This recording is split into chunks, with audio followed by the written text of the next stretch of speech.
What is the 90-day rule under OPT and why is it important? What the rule states is that a student can accrue a maximum of 90 days of unemployment during the initial 12 months of OPT.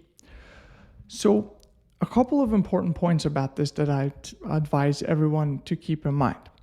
First of all, these 90 days of unemployment are counted in the aggregate.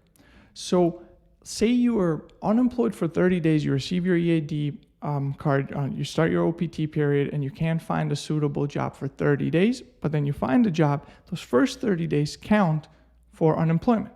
And say you continue in that role for several months, and at some point during the duration of your OPT period, you're laid off or you quit, the clock starts ticking again.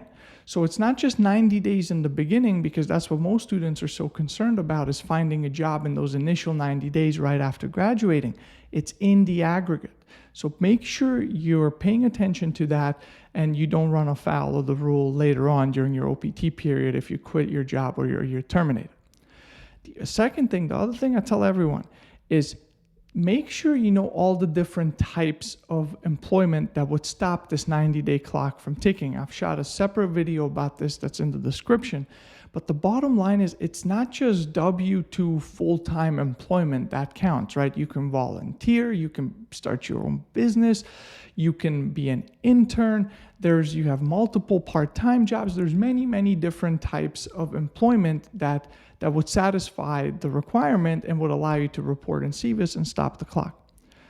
The next thing I advise everyone is to make sure you report in CVIS. I can't emphasize this enough. If you don't report in CVIS, the government doesn't know, and you, in effect, even though you're working, are not stopping the clock from ticking and could run afoul of the rule. So this is really important.